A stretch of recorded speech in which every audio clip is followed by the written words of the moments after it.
दिल्ली का सरकारी अस्पताल कलावती सरन बदहाल है। एक आरटीआई से खुलासा हुआ है कि इस अस्पताल में पिछले 5 सालों में 10,000 बच्चों की इलाज के दौरान मौत हो चुकी है। इसके बावजूद अस्पताल की व्यवस्था को सुधारने की दिशा में सरकार कोई सुध नहीं ले रही है।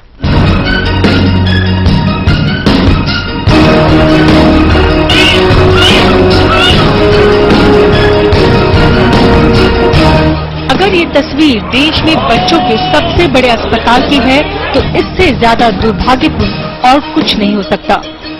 इन तस्वीरों को देखकर आसानी से समझा जा सकता है कि आखिर क्यों इस अस्पताल में पिछले 5 सालों में 10,000 बच्चे काल के गाल में समा गए।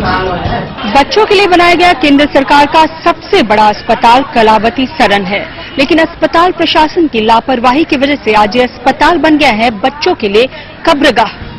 हालत तो ये है कि जिनके बच्चे यहाँ से स्वस्थ होकर रिलीव हो गए, वे भी अस्पताल की व्यवस्था पर उंगली उठाने से नहीं चूक रहे हैं। बहुत बुरे तरीके से बेचारी रो रही थी और बहुत चिल्ला रही थी कि भाई मेरे बेटे को देखा नहीं और ध्यान नहीं दिया और वो मर गया।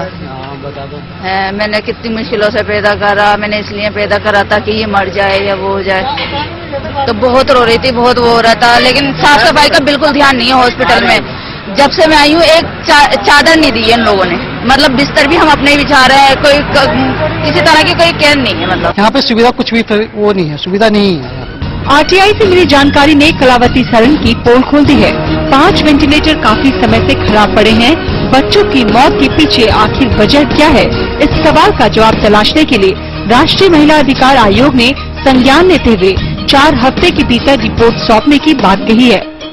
हॉस्पिटल की बहुत बदतर हालात हैं। लास्ट 55 मंथ में वहाँ 10,081 बच्चों की डेथ हुई है और ये अगर एवरेज हम निकालें तो पर डे 6 बच्चों की डेथ हो रही है। मौत का अड्डा बन रहे इस अस्पताल में हर दिन जितने बच्चों का जन्म होता है, उतने ही बच्चे किसी न किसी वजह से मौत की नींद सो जा रहे हैं। आरटीआई से मिले जानकारी के अनुसार यहाँ 5 साल में 10,000 बच्चों की मौत हो चुकी है, लेकिन चश्मदीदों की माने तो यहाँ हर दिन तकरीबन 10 बच्चों की मौत होती है। इतनी बड़ी सनसनीखेज खुलासे के बाद भी अस्पताल प्रशासन इस पर कोई प्रतिक्रिया नहीं देना चाहता।